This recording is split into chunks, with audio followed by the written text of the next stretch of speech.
Welcome to our video tutorial on how to load film onto a reel. So once you have exposed your film and you've taken it out of your camera, it will look like this. All the film is inside this canister.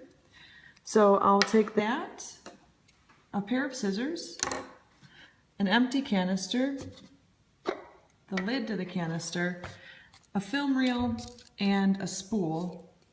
And I'm going to take all of these supplies, I'm going to place them inside this bag, zip it shut, and run my hands through.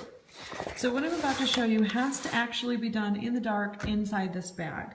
Since you won't be able to see it for the video tutorial, we'll be doing it outside.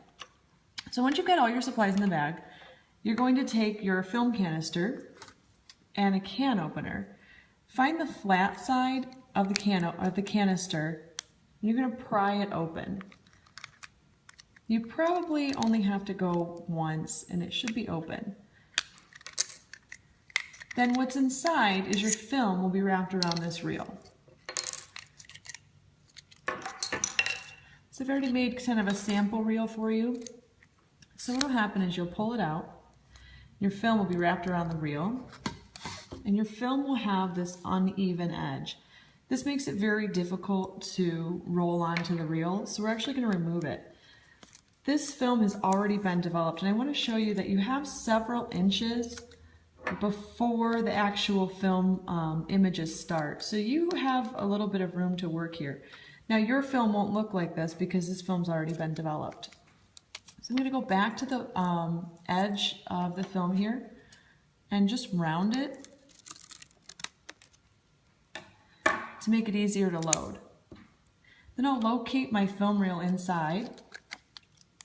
And the film reel has these two ball bearings, and this is where we want to load the film onto. So you're going to slide it in through the little ledges until you catch those ball bearings.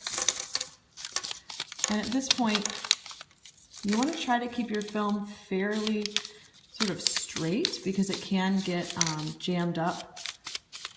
But I'm just holding one side and advancing the other. If your film stops advancing, it could be because there's a kink in the film, and just sort of gently pull it out like this to smooth it out and help it advance.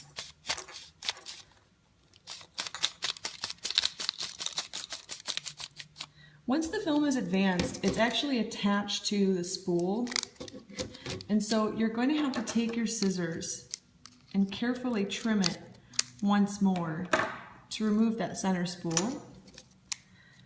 And then completely advance it. And you can see it's starting to get sort of caught up here. I'm going to take it back a little bit and advance it on the rest of the way. So now my film is completely on the spool, or on the reel, and I want the spool pressed up like that. I'll take my canister, and the film reel goes inside the canister, spool facing up. The lid goes on, funnel facing down. You click it shut, and at this point you can unzip the bag and take this out. It is now light tight.